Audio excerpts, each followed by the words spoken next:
In this video, I'm going to be showing you the basics of how to set up and use a coal fire. Hi, I'm Dennis Frechette and welcome back.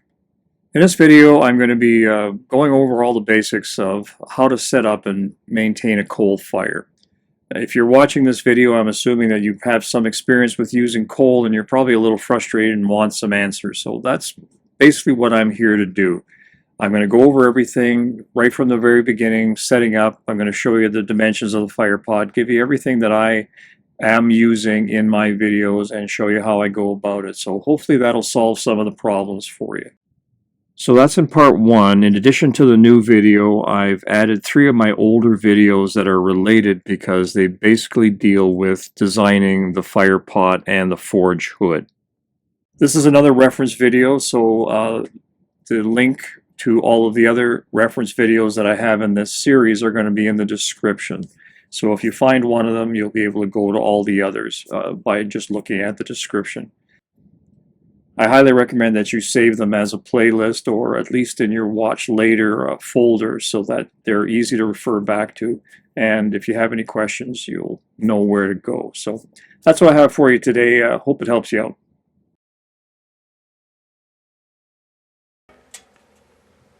I'm going to start today by giving you a tour of my forge that I'm using right now. This fire pot is based on my original forge that I purchased back in 1975, and it was an old Buffalo forge setup. It had the big cast iron pan and the blower, which I'm still using. Everything else is gone, unfortunately. I didn't have room for it when I moved into this shop. But what they had done is they had cut out the original firebox from this pan and inserted a larger firebox, and I was able to recycle that firebox into the forge that I used up until about 10 years ago. There was a crack in the body of it. It got too bad, so I had to replace it, and this is what I replaced it with. It's just made out of 1/4-inch plate, and it's welded together, and you can see that I have a straight bar grill at the bottom of it. And the reason I like that is because you can get a poker in there when the fire is going. You don't have to dismantle your fire to get to any kind of a blockage. If you use the shower drain style of forge where it's just a bunch of holes drilled, you can't find what's causing the problem. So you have to take apart your fire, clear the grate out, and then rebuild your fire. This way you can get a poker in there, clean out whatever's causing a problem, and you just keep going. So here's a quick look at the underside, and you can see I didn't spend much time cutting plates that didn't need to be cut. The 2 side plates had to be beveled, of course, and then the end plates could be just left square, so that's what I did. I get asked a lot how I can get away with building a forge out of just mild steel plate. Well, the answer is because I have a hand-cranked blower. The intermittent fire doesn't allow the fire pot to heat up. So you can see on the outside, there's no scaling at all. If I had an electric blower, on the other hand, and it was running the whole time, well, then the whole fire pot would have enough time to get red hot. It would start scaling, and then that would cause a problem. But the way it is now, I can use it for years. The top of the fire pot is approximately 11 inches long. It's about 7 inches wide, and the sides taper down to a base that's approximately 4 inches by 4 inches. The total depth is just around 5.5 to 6 inches. And I find these dimensions to be just about right. As it stands, it's a nice fire pot for doing smaller work, and if I need to heat up something a little larger, I can easily bank up another 2 or 3 inches of coal around the outside edges to heat up anything that I'm likely going to be hammering out by hand. What you're looking at here are the 3 things that are found in every coal fire. The first thing, of course, is the coal that you started off with. And it's a soft coal. It's usually referred to as a bituminous coal, and it has a lot of impurities in it, and that's fine because when the impurities burn off, you get a substance called coke, and that's what you want in the center of your fire. Coke is what raw coal turns into once it's been heated in the fire. If you use a firewood analogy, coal is the same as firewood. It has some heat potential, but it doesn't really get hot until it gets turned into charcoal. Coke is the equivalent of charcoal. That's what you want in the center of your fire. It burns super hot and super clean. And the third thing you're going to find in a fire, unfortunately, is clinkers. And clinkers are basically just waste materials. It's all the stuff in the fire that doesn't burn, but it gets hot enough to melt into a big lump. Now, there are two main problems with having clinkers in your fire. First of all, they're a big lump that has no volatile matter at all, so it doesn't contribute to the fire, it just takes up space. And the second problem is a real concern if you're doing any forge welding, because some clinkers can actually off-gas and prevent a forge weld from taking.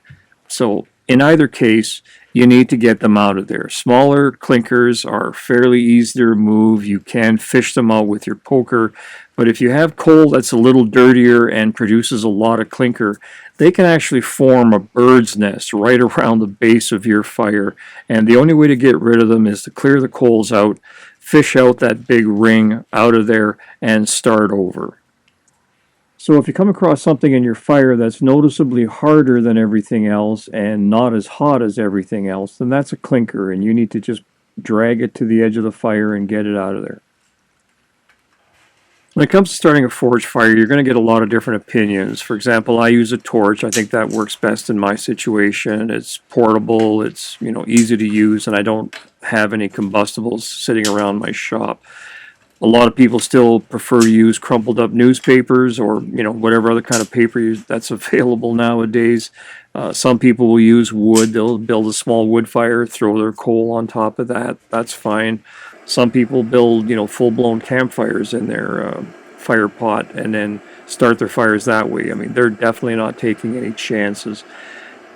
Now, the crumpled up newspaper or the torch only work well if you have coke left over from a previous fire that you could use to start the new fire, because coke lights up very quickly, it gets very hot, and it produces no smoke. So you only need a real short, intense fire to get coke going. If this is your first forge fire and all you have to work with is raw coal, then you need to have a much longer heat source that can provide the heat that you need to get the coal up to temperature, and you need flames that can be used to consume the smoke that's being produced by the impurities in the coal burning off. And wood is your only practical solution for that. Now that I have a good wood fire going, I can start taking the raw coal, which I have piled up here on the edge of the fire pot, and I can start introducing it to that fire. But I'm only putting it around the outside edges. I'm not putting anything on top of the fire. I want that flame to be very active in the center of the fire, because that's sucking up all of the smoke that's being generated by the coal turning into coke. So the wood fire itself is producing absolutely no smoke. What you're seeing around the outside edges is the white smoke that's coming from the coal. So the impurities are starting to burn off, and that happens at a very, very low heat. The coal here has not ignited. It's just being warmed up by the fire, and that's driving all the impurities off. If I were to cut the air blast off right now and left it, once all the wood was consumed, the fire would go out, because there's nothing else burning in this fire. So even though it's been a few minutes, I still need that wood fire in there to get the fire going, because the coal isn't hot enough to contribute anything to the fire.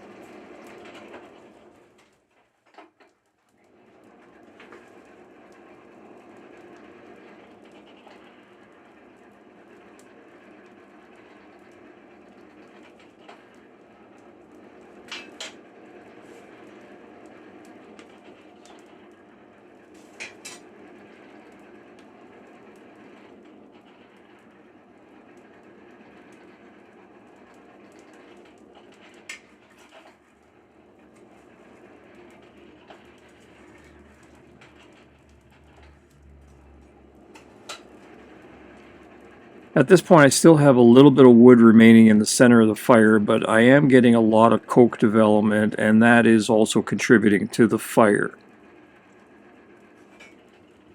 So what I'm doing now is I'm taking the forged spoon and I'm taking the outside edges of the fire and I'm pulling them towards the center to take up the space that was occupied by the wood. And you can see already how that minor adjustment has made a big difference in the fire. The center is a little bit hotter and I'm getting a lot more smoke around the outside edges, so that they're getting a lot more heat as well. So even though it looked like I had a really super hot and intense fire, the reality is it wasn't as hot as it could be. There was still a lot of air that was just blowing right through the fire and not interacting with the coke. Now that there are no voids in the center of the fire, the air has to work its way around the coke, and that's going to turn the center of the fire into this white hot mass.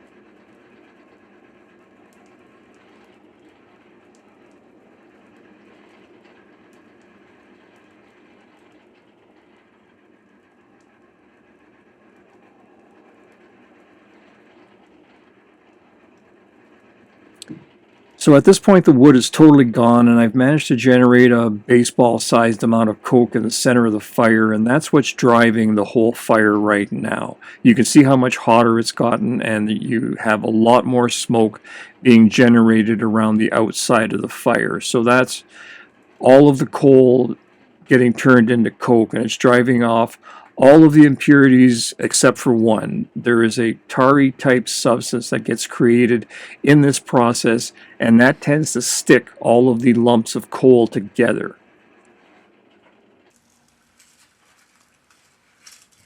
So that lump of coke that I showed you earlier wasn't actually formed from one piece of coal. It was formed from several pieces of coal that have gotten glued together, and that whole mass turned into one lump of coke. So if I poke at the fire, you'll see how the whole back side of the fire is going to move as a unit. That's basically one big lump of coke that's forming. And the same thing is going to happen when I pull the front section away. So this fire was basically made up of those two sections and a few smaller bits that got broken away when I separated those two main sections of the fire.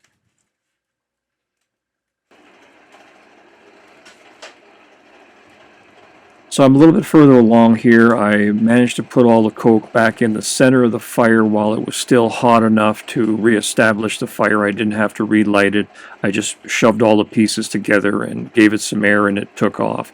And I've piled a lot more fresh coal around the outside edges, and I'm going to let this run in real time so you get an idea of how quickly a fire can deteriorate if you don't look after it. So just to be clear, this is a very tight, well-packed fire. It's got a lot of fuel. There's a lot of raw coal around the outside. I could put a sewing needle on the top of this fire and it would stay there because it's solid. So when they're talking about a well-managed fire, this is what it looks like.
It's a few minutes later now, and I'm sure from your perspective nothing much has happened, but the problem is the center of the fire is totally gone. The only parts that are burning are the faces of those bricks that are forming around the outside of the fire.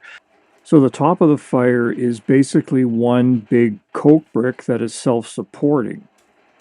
And the main part of the fire, which should be the hottest part of the fire, has been totally consumed, so there is a huge cavity sitting just underneath of what you're looking at right here. The only things that are burning in this fire are the hot faces of those coke bricks that are forming around the outside edge. I can see right down to the bottom of the fire, and I can let my poker just drop right down to the bottom of the fire.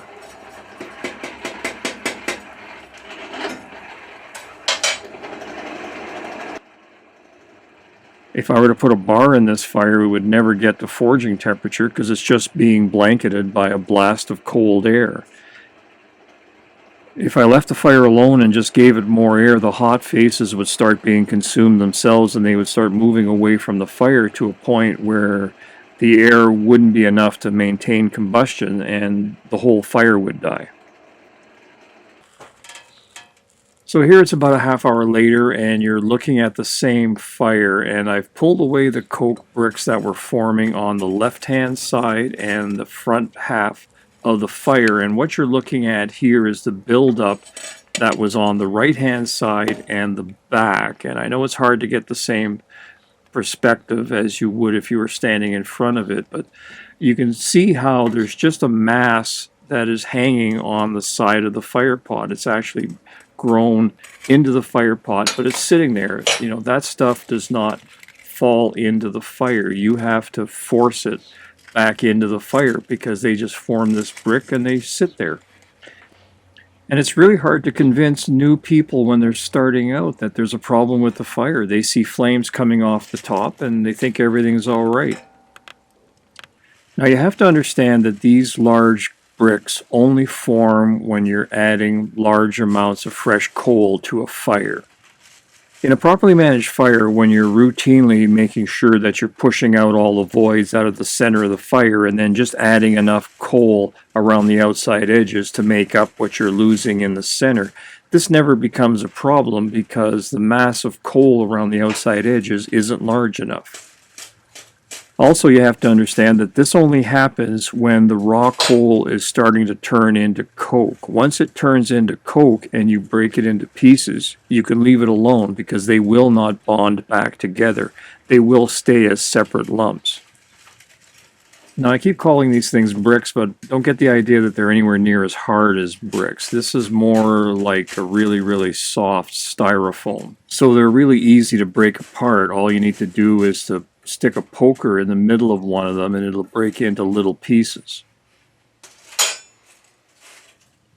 Now, to confuse the issue further, you have to understand that you do want some clumping of the coal parts into larger chunks of coke because they stay in the fire. They don't just break down into small bits and fall through the grate really quickly. You want them to burn first before they turn into ash and fall through the grate. So you have to be careful. You have to strike a balance between breaking up these huge bricks that are forming and being so attentive to the fire that you're grinding everything into powder that's just going to fall through the grate before you can actually get a chance to burn it. Ideally, you're looking for lumps that are about the size of walnuts. They're large enough to stay in the fire, but there's still plenty of gaps around them to get a good airflow through, so you're going to get a really hot, intense fire out of these things. And they're sturdy enough that you're going to be able to make a good, solid fire out of them. Here I'm starting the fire back up again, but this time I'm using coke in the middle of the fire, and I'm going to be starting it with a torch, and you'll see how much easier it is when you're using coke rather than raw coal. Again, this is real time. I'm starting to give it air, and the fire is already going. I can pack more coke around the fire, and I'll be ready to go in a few minutes.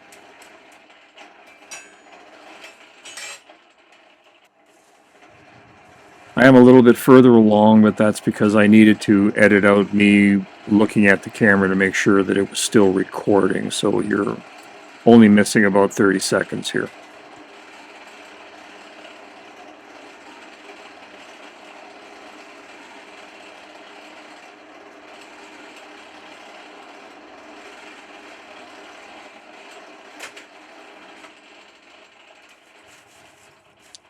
Here I'm just using the spoon to reposition the fire directly over the air grate. So at this point the fire is mainly coke. The smoke that you're seeing is probably just a little bit of coal dust that got mixed in with the coke, in the forge pan, so that's burning off. But there is no coal to speak of in the fire.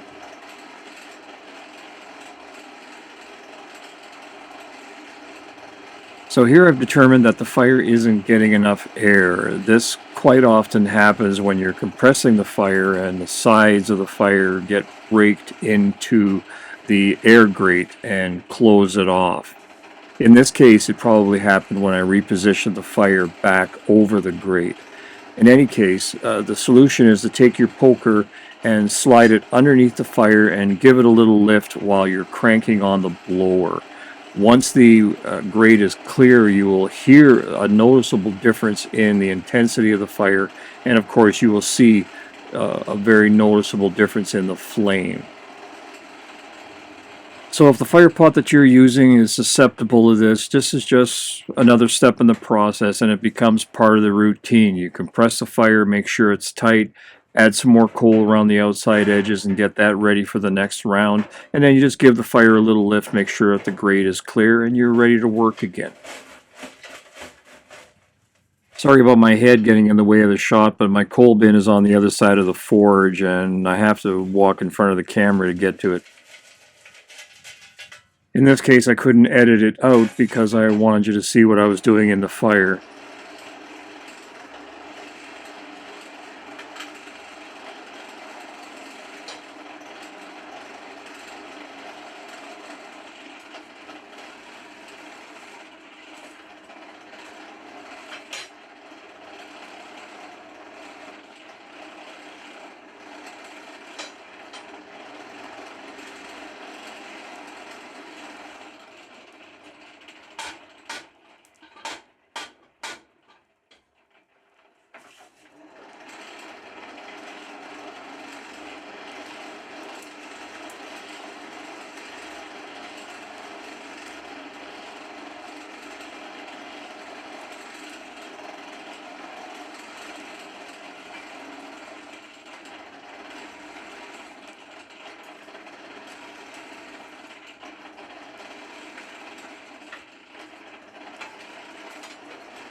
At this point, I'm pretty much back to where we started. I have a good solid fire. The center is burning up the coke that I used to start the fire.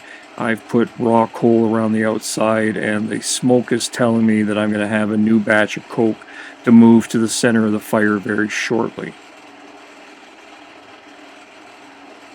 At this point, I know that I'm going to need to start moving some coke into the center of the fire to make sure that I have that critical mass where I need it to heat up the metal. So I'm just taking my poker and just getting a feel for how the lumps are forming around the outside edge.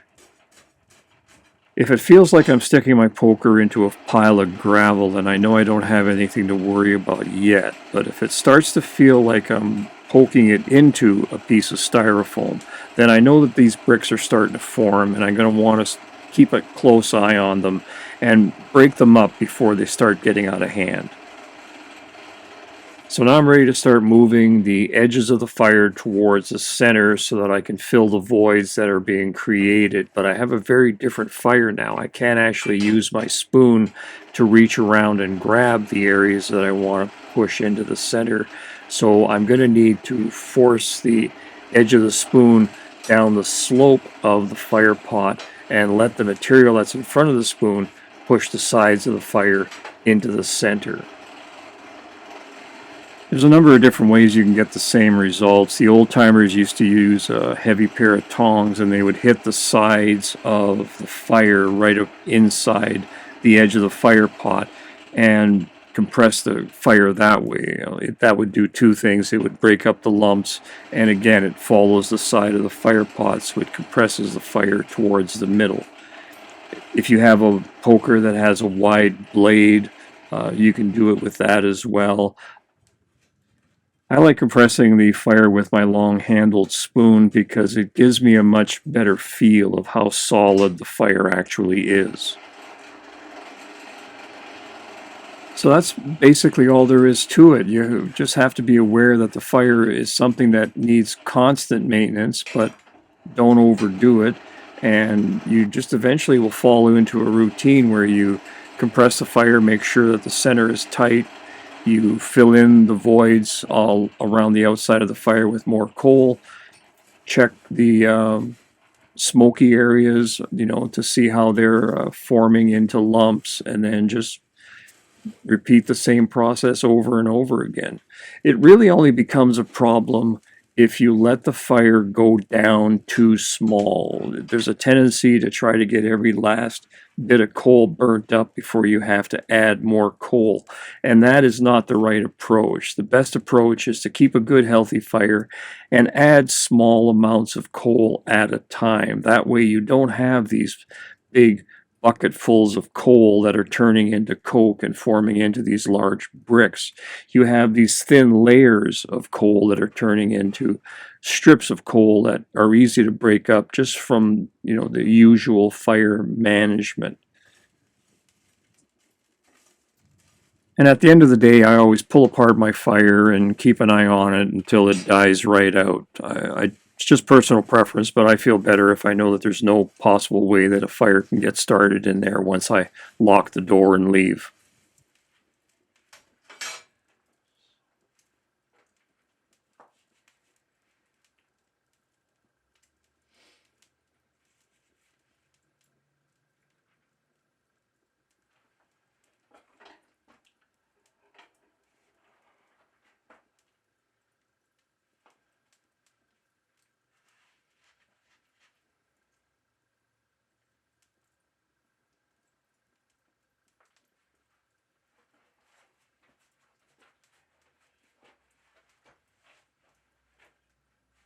And you can see how quickly the fire dies out when you pull apart all of the hot masses and, stop giving it air.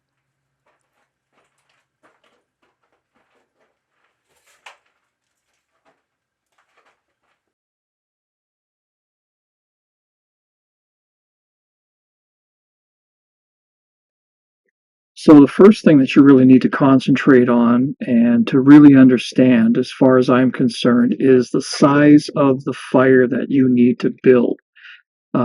Because the big problem that I see today is that people get the idea that, once you've lit 8 or 12 pieces of coal and you can heat up a 1/4 inch rod with it, then you're all right. You can start forging. Well, that really isn't the case at all.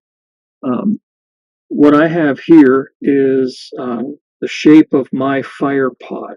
This shape of fire pot was pretty standard. Everybody made one that was very, very similar. This particular one came from the Canadian Forge and Blower Company, which I believe came out of Kitchener, Ontario. And I've had it for, since I started. I was very fortunate to find this as one of the first pieces of equipment that I ever bought. It is a good fire pot, and it's kind of the minimum size of fire that you are going to want to build. So as I mentioned, this is the fire. The air supply is coming in through the center here, and the two flanges that hold it into the actual forge come off the sides right here. So this depth is approximately 5 inches, and it's 8 inches across the front, and it's 10 inches deep. And it's basically cone shaped. It isn't exactly this shape. It has a kind of a radius down here, but essentially this is the volume of white hot coals that you're looking to generate in a good forge. So you can start to see how something like a brake drum forge or something smaller is going to fall quite short of this unless you have some way of building up the walls to create that depth of coal. And this is just a basic forging fire. I would use this for making things and it wouldn't be a problem. If I was going to try to forge weld in this fire, I would need to build it up another 4 or 5 inches and dome it up quite high. So what I do is I put 2 bricks on the side flanges, and then that gives me the height that I need to dome the fire even more. So I have 9 or 10 inches of depth in this fire when I'm forge welding or when I'm working a heavy piece of metal, like if I was reshaping a 3 pound or a 4 pound sledge into a cross peen. You need a big fire for that. You can't do it in a brake drum forge. You can't heat it with a torch. You just don't get the quality of heat that you have in a forge with a lot of coals. And that is the main thing that you really need to understand when you're putting together a forge. It isn't good enough to just have the coals lit and stick a rod in and have it heat up. That really isn't what you need when you're forging. Now, just because I was lucky enough to find a fire pot early on to build my forge doesn't mean that I haven't built my share of crappy forges. Even though I like some of the design features that I built into this forge, I really undersized the fire pot, so this design really didn't perform well at all. This design was the first time that I used a fire pot that just sort of plugs into the forge basin, making it something that can be easily modified or improved upon. And I've used that design in other forges, and I really like that aspect of it. But this particular fire pot really didn't perform at all because it's just way too small. This fire pot is built from a short length of 2x6 channel iron, and the sides are just too shallow to build up any kind of a bed of coals. There isn't enough there to really heat up the work, and the minute you turn your back on this fire, it just goes out.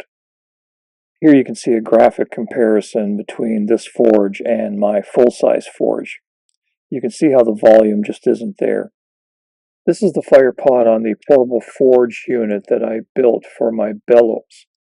Even though it appears to be roughly the same size as the first forge pot that I showed you, it is significantly wider. It's a full 8 inches, and the depth has been increased to 3 inches.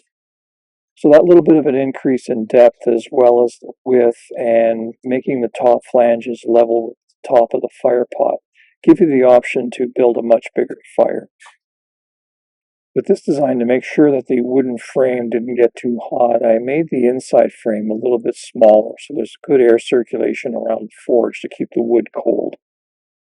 And here again, even though this forge is a great improvement on my last one, and it does allow me to do all the work that I need to do when I'm demonstrating to the public, the critical mass of the forge still falls well short of what I need to do general forging work in the shop. This is the last fire pot that I built, and the channel section is actually made out of 2 heavy angle irons. They're 4x4-inch angle irons welded together in the center, and you can just barely make out that seam.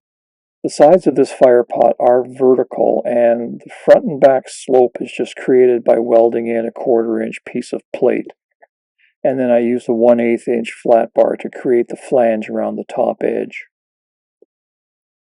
Here you can see how I place some bricks on the side when I need to increase the depth of the fire. I didn't have my cardboard model when I took these pictures, but this fire pot is very close in size to my forge. It's just about an inch shallower, so these bricks really do make up the difference when I need it. I just want to point out that I always use straight bars as a fire grill anytime I build a fire pot. I'm not a big fan of the shower drain design where you just simply drill a bunch of holes to create a fire grate. And the reason for that is because these fire pots are not made with a clinker breaker or a tumbler that allows you to clean out any obstructions around the air inlet. So you need to be able to reach in there with a poker and clean out anything that might be blocking the air. When you're using a straight bar setup like this, you're going to be able to reach into the fire with a poker and find those spaces and rake back and forth until the obstruction is cleaned out.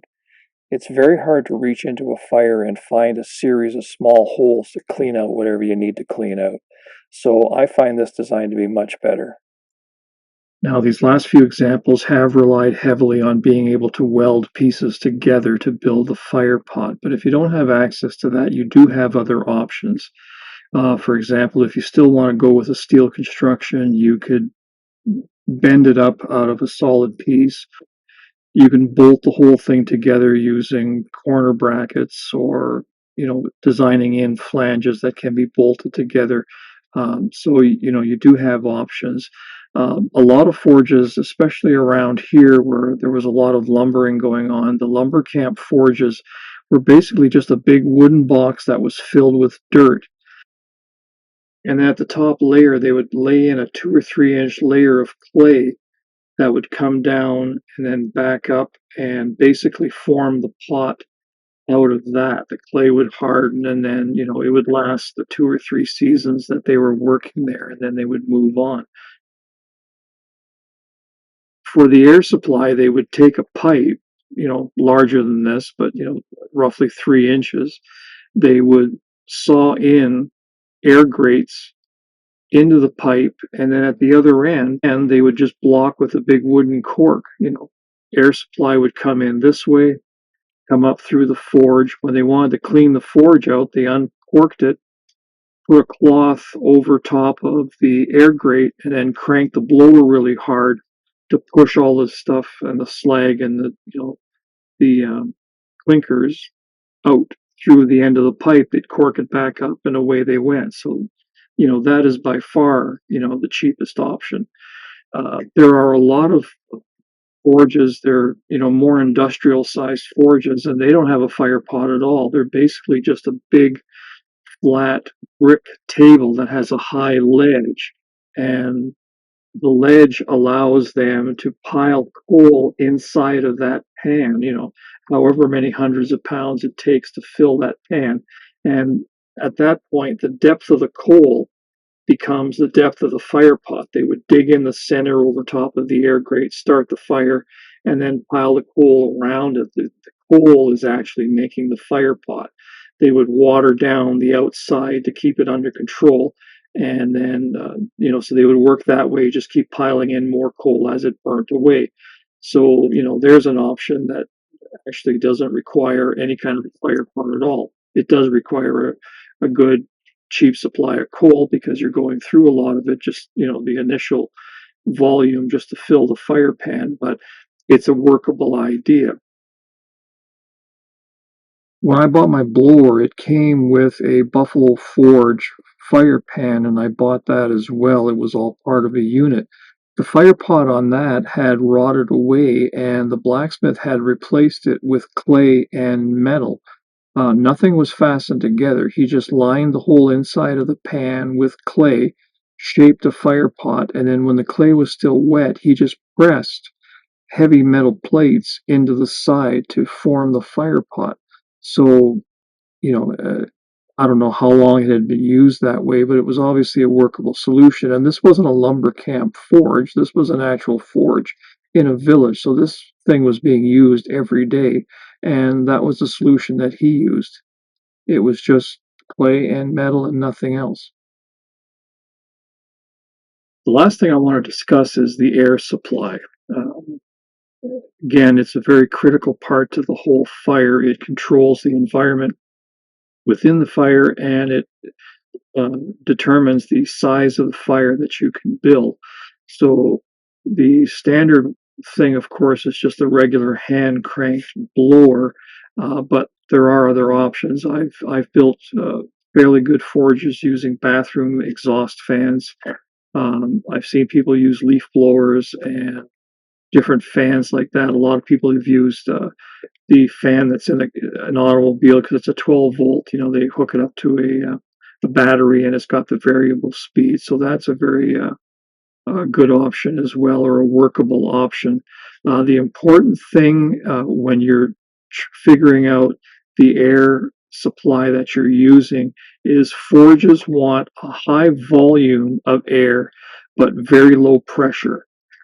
Uh, so what that does, it supplies enough air to create the fire, but the pressure isn't there to raise the oxidation layer up higher.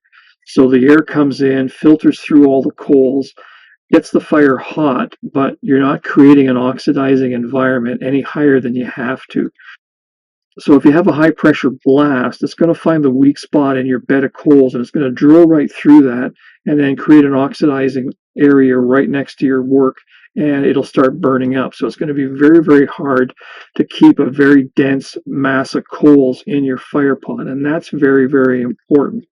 You want to keep the coals tightly packed as much as possible when you're working. You don't want to create a hollow area underneath, because this area right through here is going to start burning out first, and you'll start seeing a black area when you look into the fire. That's because there's a big hollow that's been burnt away. You have to keep pushing the coals towards the center of the fire to pack that fire tight so that the air comes in, but it has to filter its way, find its way through all the coals to get out.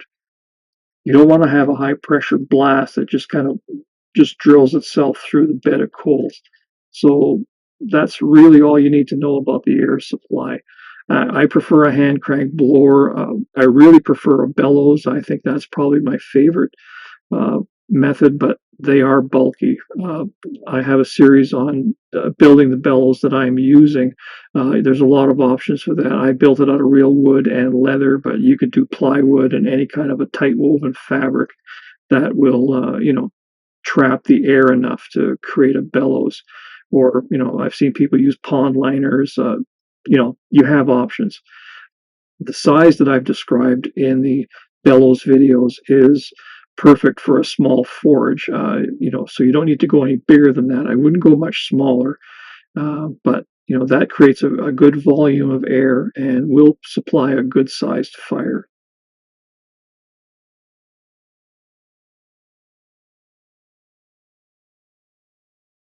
In my first video on how to design a blacksmith's forge, I brought out this model to illustrate the size difference between a typical fire that was held in a conventional fire pot that was available up until about the 1950s and your typical brake drum forge. Since then, I've been getting a lot of questions about the size of this model and how to put it together and that sort of thing. So in this video, I've decided to just walk you through the whole process, and hopefully that'll answer any questions you may have. As you can see, the fire pot is funnel shaped, and the front and back panels are 8 inches across the top, and the side panels are 10 inches across the top. And the overall depth is approximately 5 inches. And all 4 sides slope down to a 4-inch square opening at the base. The first thing you need to do to figure out the pattern for this model is to draw a full-size pattern of the front and side views of the firebox. The vertical line that I've drawn on the cardboard is the center line that I'm going to use for both views.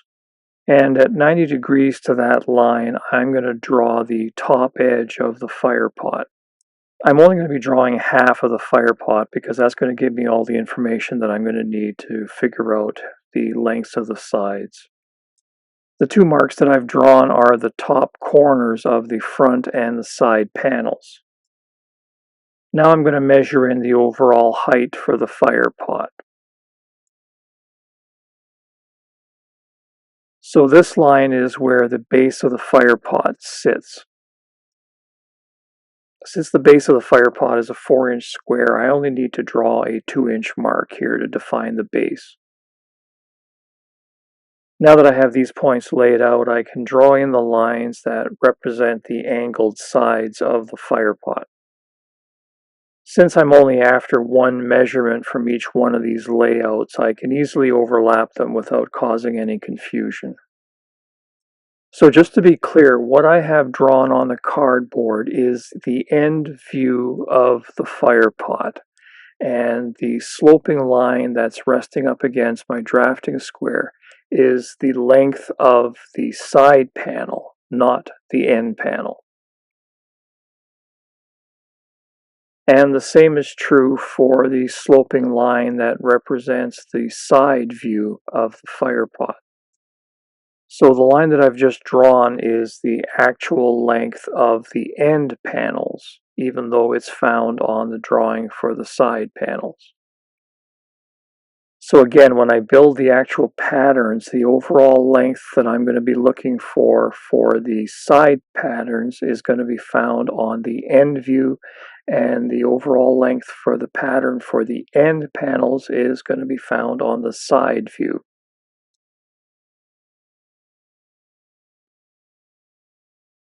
So all I need to do to figure out the total depth of each one of these panels is to measure these two lines.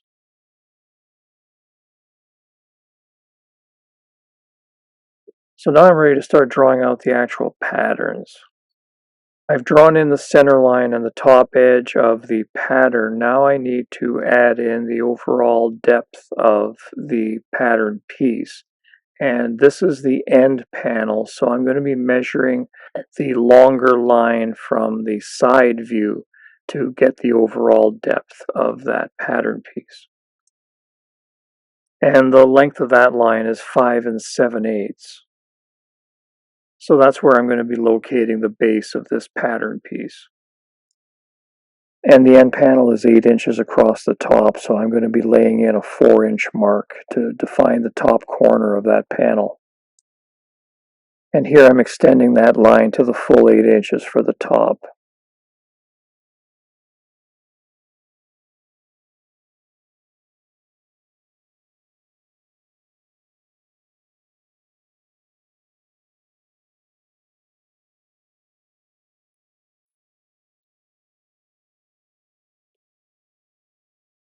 And again, the base of the pattern piece is 4 inches across.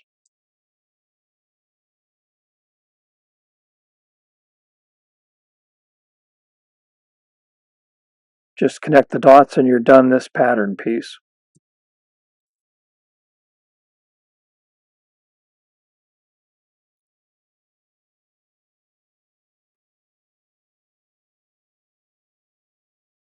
And it's exactly the same process for the side panels.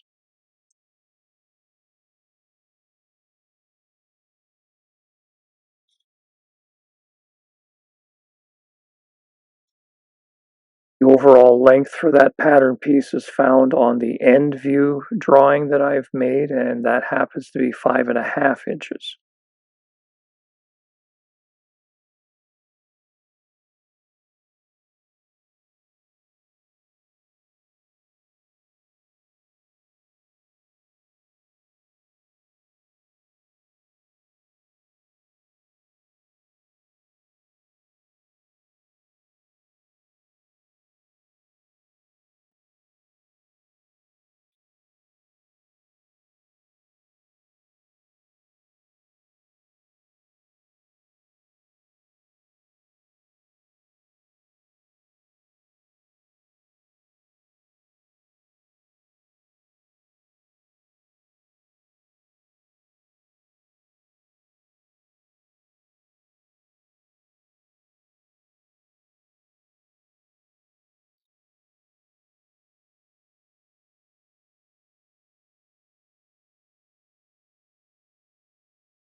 Before you cut the patterns out, it's always good to do a quick check. If everything's right, these two edges should be exactly the same length because they need to fit together on the corner.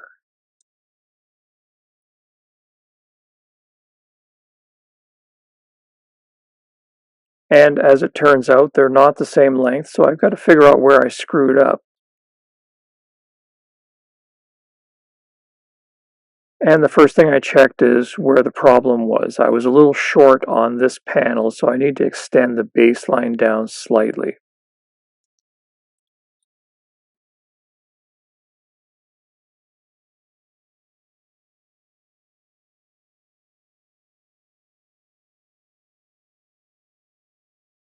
Now that I've redrawn the line, I'm going to double check everything and make sure that it all adds up.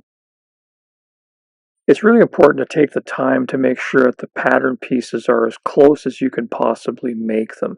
You have to remember from here you're probably going to be going to 1/4 or 1/2 inch plate.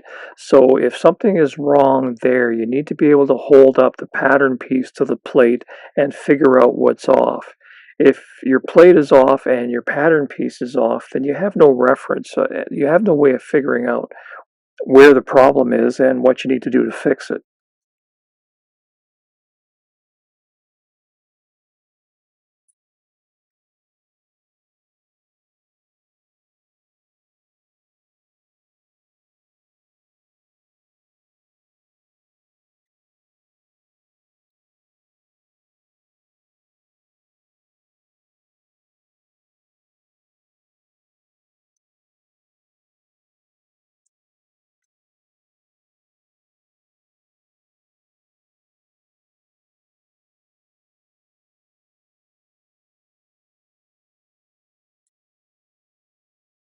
And here are all the pattern pieces assembled into the mock-up for the fire pot. Again, this is just for the shape of the fire pot that I'm using, which is a Buffalo Forge fire pot that was probably available until the late 1950s or so. The shape isn't all that critical. You can go a little bit larger on any of the dimensions and it's not going to affect anything. All I was trying to get across with the first video is that as long as you amass this volume of coals, a taller fire rather than a low flat fire, you're going to have a good fire for forge welding or general forge work. The only part that needs to be added to this is the grate at the bottom of the fire pot, and I use a straight bar grate, and I always orient the bars so that they're parallel to the sides. It just makes using the poker that much easier, and it's fairly easy to construct. If you weld it from the bottom, if it ever burns out or if you ever have any problems with it, it's very easy to remove. So those are about the only considerations that I would have. And of course, there's a top flange on the top edge of this fire pot, but you'll have to build that to suit whatever it is you're doing. As well, you may need to modify these dimensions slightly to accommodate the thickness of the plates that you're using and whatever you're planning to do for an edge preparation prior to welding. But regardless of the final dimensions you plan on using, the process of laying out the patterns remains the same.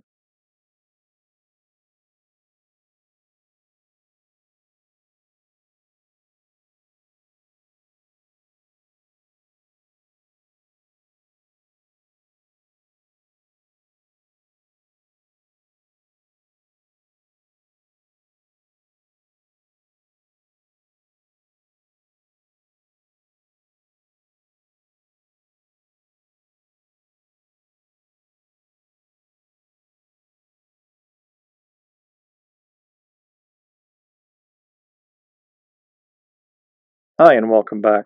Today I'm going to give you a quick tour of how I have my exhaust hood set up for my forge.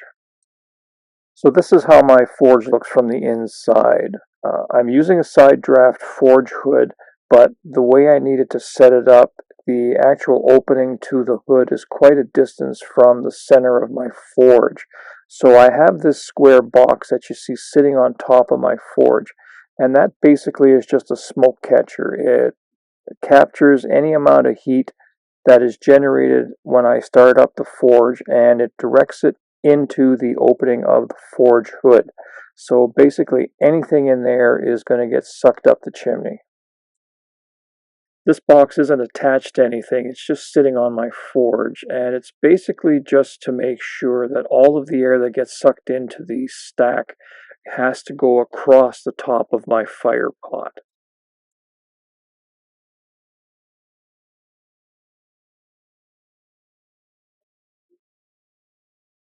And this is how the smoke catcher looks from the back. The two pieces of angle iron just keep the box aligned with the opening of the side draft hood, and the round bar across the bottom just keeps the sides from splaying out.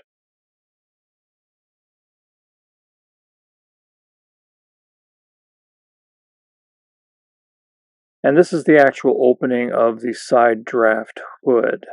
This measures approximately 6 by 14 inches, which comes in around 84% of the stack volume that I have.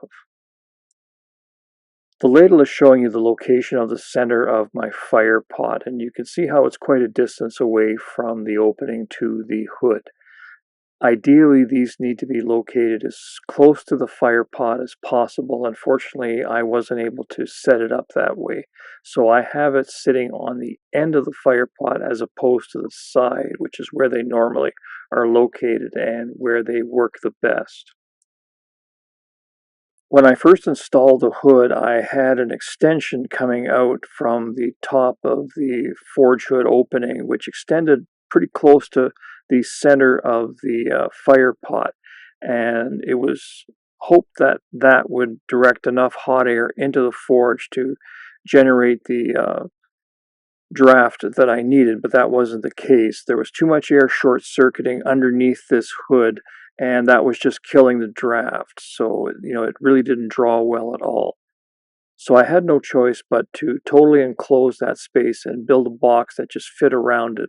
Now all the air comes in through that opening and it has to go over the forge. So that preheats the air going into the hood, and that just creates a really tremendous draft.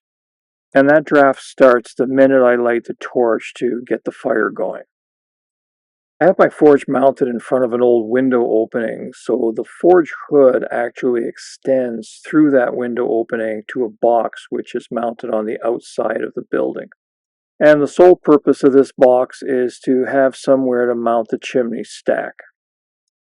I have it built here as a large square box because that was the easiest way to block up the window opening and mount it to the outside of the building.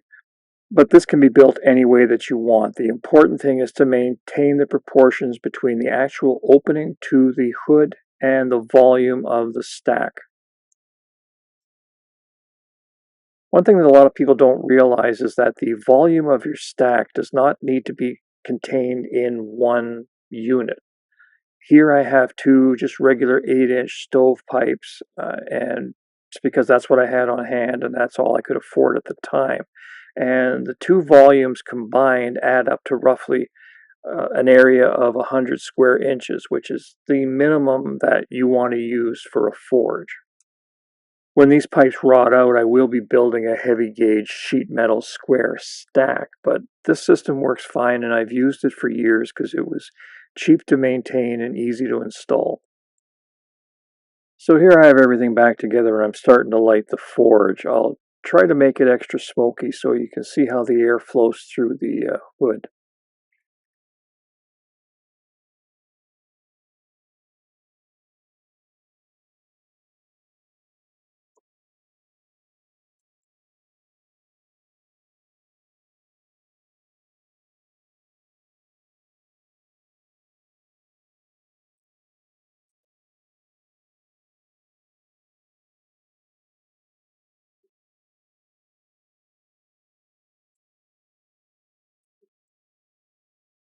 So here I'm just taking a bunch of raw coal and I'm just stacking it on top of the forge and piling it up. And even though there's only like a small handful of coals that are lit underneath this pile of raw coal, you can still see how the smoke is being dragged sideways into the hood. And here you can see in the top corner where I'm pointing, the hood is actually filled with smoke and it's trying to roll out the front edge, but it's continually being sucked back in by the flow of air going over the fire.